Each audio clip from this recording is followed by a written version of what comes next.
नमस्कार। हमारी खास पेशकश जन्माष्टमी के शुभ उपाय में आप सबका बहुत बहुत स्वागत। आप सबके साथ मैं हूं प्रियंका राय। हर वर्ष भाद्रपद माह के कृष्ण पक्ष की अष्टमी तिथि को जन्माष्टमी का पर्व मनाया जाता है। इसी दिन भगवान श्री हरि विष्णु ने कृष्ण के रूप में 8वां अवतार लिया था। धार्मिक ग्रंथों के मुताबिक कान्हा का जन्म रात्रि में हुआ था।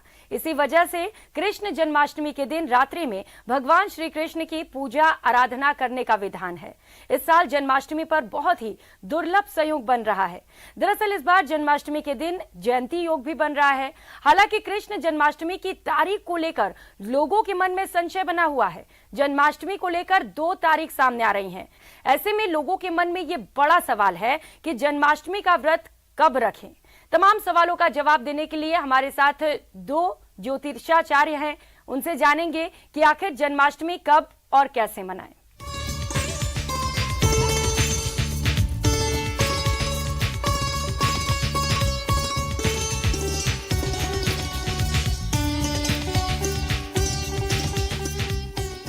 कई सारे सवाल इस वक्त लोगों के मन में है कि व्रत कैसे करें, कौन से दिन जन्माष्टमी मनाएं। तमाम सवालों के जवाब आज हम आपके बीच पेश करेंगे। हमारे साथ मेहमान जुड़ चुके हैं। परिचय कराते हुए संचिता लेखी जी ज्योतिषाचार्य हैं, वो इस वक्त हमारे साथ जुड़ चुके हैं। पंडित घनश्याम शर्मा जी हमारे साथ जुड़े हुए हैं, ये भी ज्योतिषाचार्य हैं। बहुत स्वागत आप दोनों का न्यूज 18 राजस्थान पर। और शुरुआत घनश्याम जी आप ही के साथ करते हुए, पंडित जी, क्योंकि 2 अलग अलग तारीख बताए जा रहे हैं, एक तो आज का तारीख है और कुछ लोग कह रहे हैं कि कल जन्माष्टमी है। ये सवाल है कि व्रत कैसे रखे, कब रखे, और जरा विधि विधान भी बताइएगा। नमस्कार जी। न्यूज 18 के प्रिय दर्शकों को कृष्ण जन्माष्टमी की हार्दिक शुभकामनाएं। आज हम बात करेंगे जन्माष्टमी के पर्व कब मनाया जाए, क्योंकि 6 सितंबर 2023 को और 7 सितंबर 2023 को यह संशय बना हुआ है कि कौन सी तारीख को मनाया जाएगा। स्मार्त लोग 6 सितंबर को कृष्ण जन्माष्टमी का उत्सव मनाएंगे और वैष्णव लोग 7 सितंबर 2023 को जन्माष्टमी का उत्सव मनाया जाएगा। काशी विद्वत परिषद ने 1987 में एक निर्णय दिया था कि उद्यात में उदय तिथि को ही विशेष महत्व दिया गया है। तो वैष्णव लोग 7 सितंबर 2023 को श्री कृष्ण जन्माष्टमी का पर्व मनाया जाएगा। यह संशय नहीं है, यह निश्चय है और शास्त्रों और वेदों में प्रमाण है, पुराणों में प्रमाण है, निर्णय सिंधु धर्म सिंधु में ये उल्लेख है। इसलिए सभी भक्तजन 7 सितंबर को कृष्ण जन्माष्टमी का उत्सव मनाएं। आज से लगभग 5,500 वर्ष पूर्व भाद्वा कृष्ण पक्ष की अष्टमी तिथि को मथुरा में कारागार देवकी और वसुदेव जी के सामने भगवान श्री कृष्ण प्रकट हुए थे। चतुर्भुजी रूप से प्रकट होकर के वहाँ उनको अपना स्वरूप दिखाया और उसके बाद उन्होंने अपना दिव्य स्वरूप दिखाते हुए बाल रूप में बन गए थे। तब से ही भगवान श्री कृष्ण की जन्माष्टमी का उत्सव धूमधाम से मनाया जाता है। इसका आपने पूछा कि क्या विशेष महत्व है, विधान क्या है जी। तो विधान इसका है, प्रातःकाल जल्दी उठ करके स्नान से निवृत्त होकर शुद्ध वस्त्र पहने। हाँ। उसके बाद में संध्या गायत्री करके भगवान श्री कृष्ण की आराधना में लग जाइए। प्रातःकाल उठते ही भगवान बाल गोपाल की पूजा विशेष की जाती है। इस पर्व पर लड्डू गोपाल जी प्रत्येक घर में होते हैं, मंदिरों में इसकी प्रतिमा की पूजा की जाएगी जी। प्रातःकाल थाली को सजा करके पंचोपचार से, षोडशोपचार से आवाहनम आसनम पाघ्यम अर्घ्यम स्नान, प्रातःकाल शुद्ध जल से स्नान भगवान श्री कृष्ण को कराएंगे। उसके बाद में दूध से, दही से, घी से, पंचामृत से स्नान करा करके शुद्ध वस्त्र, नवीन वस्त्र पहनाए जाते हैं। जैसे बच्चे का जन्मदिन मनाते हैं वैसे भगवान श्री कृष्ण का प्रकट उत्सव मनाया जाएगा। उसमें पंचोपचार पूजा कराने के बाद आरती और निराजन करने का एक विधान है। प्रत्येक भारतवर्ष में ये वैदिक धर्म में मनाया गया है। हांडी फोड़ की एक प्रथा होती है, वो भी मनाई जाएगी और विधि विधान से व्रत रखा जाएगा। ये ध्यान रखें, सभी व्रत रखें, निराहार रहे। कई तो बिल्कुल जल भी नहीं पीते हैं और नवीन वस्त्र पहनते हुए पीले वस्त्र अधिक से अधिक पहने, काले वस्त्र न पहने, सेविंग न बनावे, मांस मदिरा का, लहसुन प्याज का वर्जित है। शुद्ध सात्विक होकर के सारे दिन भगवान का ओम नमो भगवते वासुदेवाय मंत्र का जप करते हुए पूरा दिन व्यतीत करें। 7 सितंबर को रात्रि 12 बजे भगवान श्री कृष्ण प्रकट होंगे। सूर्य सिंह राशि में रहेगा, वृषभ राशि में चंद्रमा रहेगा। ऐसे ग्रहों का योग है, सर्वसिद्धि योग है, महालक्ष्मी योग है, बुधादित्य योग इस दिन कई सालों के बाद बना हुआ है। ऐसा दिव्य और भव्य पंडित जी, इस भगवान बार श्री कृष्ण का बेहद जन्म शुभ उत्सव मनाया संयोग जाएगा। बन रहा है और आपने बड़ी अच्छी अच्छी बातें बताई, क्योंकि भक्तों में कई सारे सवाल थे, जो कि आपने बताया कि पीले रंग के वस्त्र धारण करें, क्योंकि भगवान कृष्ण को ये रंग बेहद पसंद है। आपने बताया कि क्योंकि बाल गोपाल का जन्म इस दिन हुआ था, तो कैसे निर्जला व्रत रखकर भगवान को खुश करने की कोशिश भक्तों द्वारा की जानी चाहिए। संचिता लेखे जी भी हमारे साथ जुड़ी हुई हैं। संचिता जी, हालांकि पंडित जी ने तमाम सवालों के जवाब दे दिए हैं, लेकिन एक सवाल है, क्योंकि रात में पूजन करने की विधि विधान से परंपरा रही है, लेकिन दिन में भी कुछ लोग पूजा पाठ करते हैं, तो कैसे इसे करें, जरा इसे लेकर जानकारी दीजिएगा। बिल्कुल, तो जैसे हम शुरुआत से बताते हैं कि ये जो व्रत है ये बहुत इंपॉर्टेंट होता है, कि इसके बहुत सारे महत्व है। तो ये जो व्रत है ये कई लोग करते हैं जिन्हें धन की प्राप्ति नहीं हो रही है, जिनको पुत्र की आवश्यकता है, जो सुख समृद्धि चाहते हैं अपनी लाइफ में, और कहीं ना कहीं एक मोक्ष के लिए भी ये व्रत बहुत जरूरी होता है और हम सभी को करना चाहिए। साथ ही साथ ये जैसे भी पंडित जी ने विधि बताई है वो एकदम सही विधि है। पर इसके साथ साथ हम बताएंगे कि जैसे बाल गोपाल को हम रात के 12 बजे से ही हम अपना त्योहार मनाना शुरू कर देते हैं, तो 6 तारीख की रात से ही 12 बजे से ही हम उनकी जो झांकी की तरह हम उनको सजा धजा के हम उनको एक तरीके से वेलकम करते हैं। हमारे पृथ्वी पे वो आए थे, उन्होंने जन्म लिया था, उसी तरीके से लड्डू गोपाल को हम झूला झुलाते हैं। उसके अलावा मैं कुछ ऐसी चीजें बताऊंगी कि जो आज आपको अपने घर में लानी चाहिए, जो शुभ रहती है। जैसे कि हम बांसुरी जरूर खरीद के लाएं, चाहे वो लकड़ी की हो या चांदी की बांसुरी हो, वो भी हमें पूजा में रखनी चाहिए। और अगर पूजा के बाद हम अपने लॉकर में, अपनी तिजोरी में रखें, तो उसमें भी धन लाभ जरूर होता है। साथ ही साथ वैजयंती माला भी बोलते हैं कि जिन लोगों को धन की प्रॉब्लम रहती है, कि धन रुकता नहीं है या आता ही नहीं है उनके पास, तो वैजयंती माला जो है उनको आज के दिन लानी चाहिए और उसको भी मंदिर में रखना चाहिए, तो इसका भी लाभ उन्हें जरूर होगा। साथ ही साथ मैं बोलूंगी जैसे गाय और बछड़ी की कोई छोटी सी मूर्ति भी वो खरीद के लाएं, तो वो भी बहुत शुभ रहता है।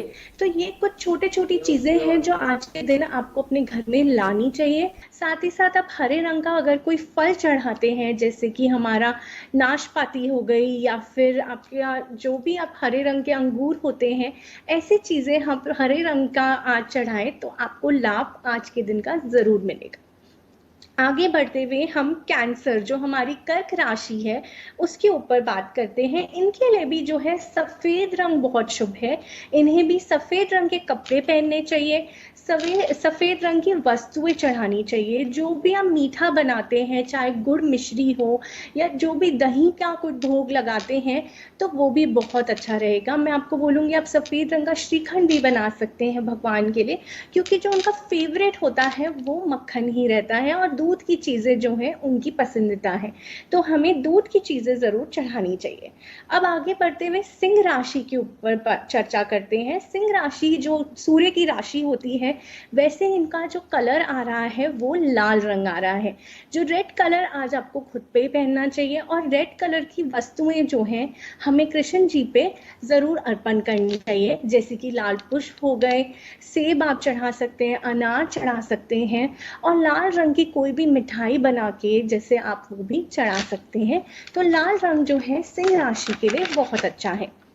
आगे बढ़ते हुए कन्या राशि की बात करते हैं। कन्या राशि के लिए भी हरा रंग आ रहा है, कि हरा रंग जो है आपके लिए बहुत शुभ है। आपको भी आज के दिन जो है मोर का पंख अपनी पूजा में ज़रूर रखना चाहिए। उससे जो भी नेगेटिविटी होती है, बुराइयां होती हैं, वो ज़रूर दूर होती हैं और पॉजिटिविटी आपकी लाइफ में आती है। आपको भी मैं बोलूँगी धनिये की पंजीरी बना के आज भगवान को भोग में चढ़ानी चाहिए। जो पंजीरी होती है वो भगवान को बहुत ही पसंद है, तो वो आपको जरूर करना है। आप अमरूद, अंगूर या नाशपाती इस तरह के फल का भी भोग लगा सकते हैं। बड़ी अच्छी अच्छी बातें आपने बताई। आपने बताया कि वैजयंती माला लाने से, क्योंकि कुछ लोग बोलते हैं कि धन रुकता नहीं है या धन की कमी रहती है, ऐसे में इससे पार पा सकते हैं, तो निश्चित तौर पर ये उपाय भी लोगों को अपनाना चाहिए। आपने बताया कि मूर्ति की प्रतिष्ठा भी करनी चाहिए। जिन लोगों के घर में बाल गोपाल नहीं है, लड्डू गोपाल नहीं है, वो मूर्ति लाएं। अब जरा घनश्याम जी बताइएगा, प्रतिष्ठा करें कैसे, क्योंकि इसे लेकर भी कई सारे विधि विधान होते हैं जी। भगवान श्री कृष्ण का हम प्रकट उत्सव मनाने से पूर्व प्राण प्रतिष्ठा करेंगे। कैसे करेंगे ये हम आपको बता रहे हैं जी। पहले ध्यान करते हैं। करारविंदे न पदारविंदम मुखारविंदे विनिवेशयन्तम बटस्य पात्रस्य पुटे शयानम बालमुकुन्दं मनसा स्मरामि। कृष्णाय वासुदेवाय हरये परमात्मने प्रणतक्लेशनाशाय गोविंदाय नमो नमः। ओम क्लीं कृष्णाय नमः। इस प्रकार के मंत्र जप करते भगवान का ध्यान करते हुए अक्षत छोड़ दीजिए उनके ऊपर, पीले अक्षत छोड़ सकते हैं। उसके बाद में गंगा जल से स्नान कराते हैं। गंगा जल स्नान करा कर गंध अक्षत एक साथ करने के बाद प्राण प्रतिष्ठा का मंत्र होता है। बाएं हाथ के अंदर भगवान श्री कृष्ण की मूर्ति को स्थापना करके दाएं हाथ से ऐसे ढक लेते हैं जी। अंगूठा अंदर रहेगा। मंत्र बोलेगा ओम आम ह्रीम क्रौम यम रम लम वम सम सम हम हंस है बाल कृष्ण लड्डू गोपाल देवस्य प्राणा इह प्राणा। भगवान कृष्ण के प्राण आ गए हैं। ऐसे ही फिर मंत्र बोलेगा दूसरा ओम आम ह्रीम क्रौम यम रम लम वम सम सम हम हंस है लड्डू गोपाल देवस्य जीव इह स्थित है। जीव की स्थापना होगी, प्राण की स्थापना होगी, पूरे शरीर में प्राण और जीव का संचार होने लगता है। ऐसा ध्यान करते हुए पुनः बोलेंगे ओम आम ह्रीम क्रौम यम रम लम वम सम सम हम हंस है अस्याः श्री लड्डू गोपाल देवस्य सर्वेन्द्रियाणि इहा गत्यम सुखम चिरम तिष्ठन्तु स्वाहा। सर्वेन्द्रियाणि हो वांग मन चक्षु, वांग मन चक्षु श्रोत घ्राणी पाण पाद उपस्थादिनी यह गत्यम सुखम चिरम तिष्ठन्तु स्वाहा। 16 बार ओम का उच्चारण करते भगवान की प्रतिष्ठा करे। ओम मन हो ज्योतिर्जुखता महा जस्य बृहस्पति जगना में मंथन हो त्वरिष्ठं जगनघूं समिमं दधातु विश्वे देवा सह्यमादयन्ताम। ओम प्रतिष्ठा है। ये प्राण प्रतिष्ठा हो गई भगवान श्री कृष्ण की लड्डू गोपाल जी की। उसके बाद में वही षोडशोपचार पूजा चालू कर दी जाती है। उसके बाद में पंचोपचार, षोडशोपचार, बहुत अच्छे से आपने बताया पंडित जी एक एक विधि विधान की कैसे मूर्ति में प्राण प्रतिष्ठा की जाए। संचिता जी, क्योंकि बार बार ये कहा जा रहा है कि इस बार जो जन्माष्टमी है वो काफी ज्यादा दुर्लभ है, दुर्लभ संयोग बन रहे हैं, ऐसा क्यों कहा जा रहा है, क्या वजह इसके पीछे? देखिए, ये जो जन्माष्टमी है ये जैसे हमेशा हमने जैसे देखा है, कंस का जब एक कहर आ गया था माई पृथ्वी पे, तब हमेशा की तरह विष्णु जी एक अच्छा सा अवतार लेकर आए थे। तो कहीं ना कहीं जो विष्णु जी का अवतार है वो बुराई को नष्ट करता है। जब जब हमारी पृथ्वी पे ऐसा संकट आता है विष्णु जी जरूर आते हैं। वैसे ही अभी का जो समय चल रहा है तो कहते हैं कि जो कृष्ण जन्म है एक पॉजिटिविटी लेकर आता है, सारी बुराइयों को नष्ट कर देता है। वैसे ही जो ये त्योहार आता है, साल में एक बार कृष्ण जन्म हम करते हैं, उसका पूरी तरह से हमें लाभ लेना चाहिए। और इसी तरीके से ये वाली जन्माष्टमी भी हमारी बहुत खास है, क्योंकि ये जो जन्माष्टमी है वो बहुत सारा उत्साह लेकर आती है उनके भक्तों में। और हमेशा मेरे को लगता है कृष्ण जी का जब भी जन्म की बात होती है, चाहे वो दही हांडी की बात हो या दही मक्खन की बात हो, ऐसी चीजों में कृष्ण जी जो है हमारे मन में हमेशा बसते हैं। घनश्याम शर्मा जी, क्योंकि आप बता रहे थे कि कैसे भगवान को खुश करें, कौन कौन सी वो खास चीजें हैं जिनका भोग लगाया जाए इस दिन? हाँ जी, भगवान श्री कृष्ण को विशेष करके माखन मिश्री पसंद है जी।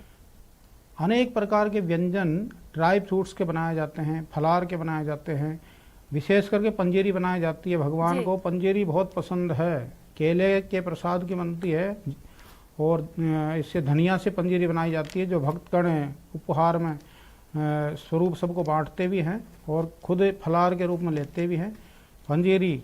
उसके अलावा इसमें केले का प्रसाद, पंचामृत, इन चीज़ों का भगवान विशेष महत्व है खाने पीने का। इसके अलावा अगर देखा जाए तो भगवान तो सबसे बढ़िया पसंद किसको करते हैं? माखन मिश्री को, क्योंकि जीवन भर इन्होंने ऐसा संयोग मथुरा वृंदावन में ऐसी रासलीला रची कि माखन मिश्री का भोग लगाया, लेकिन माखन मिश्री की चोरी भी बहुत करी। तो ये आनंद के साथ माखन मिश्री ज़्यादा खाते हैं। और फलार जो भी लगाओ, पत्रम पुष्पम फलम तो यम यो मे भक्त्या प्रयच्छति तदहम भक्ति प्रियतम अस्नामी प्रियतात्मने। भगवान को पत्र पुष्प फल या जल भी चढ़ा दोगे, मन से इच्छा से समर्पण करोगे तो वो ग्रहण करते हैं। ऐसे भगवान की लीला है। तो मन से किए गए समस्त कार्य, समस्त क्रियाएं और समस्त वस्तुएं वो ग्रहण करते हैं। विशेष करके जिन दाम्पत्य जीवन के लिए परिवार में कलह रहता हो, आर्थिक संकट रहता हो, उनको एक विशेष उपाय बताता हूँ।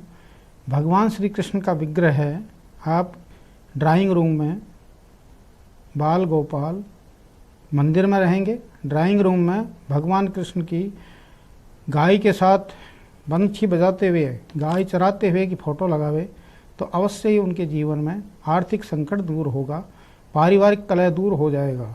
दूसरा उपाय, जिन व्यक्तियों के जीवन में संतान का अभाव है वो निश्चित रूपेण इस 7 सितंबर को भगवान श्री कृष्ण की लड्डू गोपाल की मूर्ति ला करके घर में प्रतिष्ठापना करें, जो पहले बताई गई है। मूर्ति प्रतिष्ठापना के बाद अभिषेक किया जाएगा 16 मंत्रों से। वो 16 मंत्र कौन से होंगे? वो आप संतान गोपाल के मंत्रों से अभिषेक करेंगे। और दूसरा मंत्र इस प्रकार से जाप करेंगे, कृष्णाय वासुदेवाय हरहे परमात्मने प्रणत क्लेशनाशाय गोविंदाय नमो नमः। इस मंत्र की 11 माला करते हुए भगवान लड्डू गोपाल पर दूध का अभिषेक करते करते मनोकामना करें कि हमारे घर में तुरंत दूसरी साल लड्डू गोपाल अवश्य आ जाए। तो इस जन्माष्टमी की दूसरी जन्माष्टमी तक लड्डू गोपाल आपके घर में आ जाएंगे, संतान की प्राप्ति हो जाएगी। ऐसी भगवान की दिव्य लीलाएं हैं। बिल्कुल, भगवान को मन से कुछ भी अर्पित करो, भगवान उसे ग्रहण करते हैं, आशीर्वाद भी देते हैं, लेकिन भक्तों का दिल नहीं मानता और यही वजह है कि वो तमाम चीजें चढ़ाना चाहते हैं जिससे भगवान और भी ज्यादा खुश हों। संचिता जी, क्योंकि अभिषेक का भी अपना अलग महत्व है, कैसे भगवान का अभिषेक किया जाए? देखिए, जो अभिषेक करना है उससे पहले हमें उसकी तैयारी करनी होती है। जैसे पंडित जी ने भी बताया था अभी कि हमें पंचामृत से पहले उनका स्नान कराते हैं, दूध से कराते हैं, दही और उसमें अपना मक्खन डालते हैं। ऐसे हमारा जो पंचामृत है उससे कराना चाहिए अभिषेक। हमें साथ ही साथ गंगा जल से भी उनकी पवित्रता हो जाती है, उससे भी हमें करना चाहिए। साथ ही साथ जल से करना चाहिए। और जो भी आपके मन में इच्छा रहती है वो अपने मन में अच्छी सी इच्छा रख के और पूरे दिल से हमें उनका अभिषेक करना चाहिए। इसमें जो पुष्प है उसका भी कई तरह का महत्व रहता है। जैसे हमें पता है पीला रंग तो जो है कृष्ण जी का फेवरेट रहता ही है। साथ ही साथ मेरे को लगता है इसके कई सारे रंग होते हैं, जैसे ऑरेंज आ जाता है जो केसरी रंग होता है। दोनों मेहमानों ने बहुत अच्छी बातें बताई और निश्चित तौर पर जो सवाल हमारे दर्शकों के मन में रहे होंगे वो तमाम सवालों के जवाब भी मिल चुके होंगे। बहुत शुक्रिया आप दोनों मेहमानों का न्यूज़ 18 राजस्थान के साथ जुड़ने के लिए। बहुत शुभकामनाएं आप सभी को श्री कृष्ण जन्माष्टमी की। फिलहाल इतना ही, नमस्कार।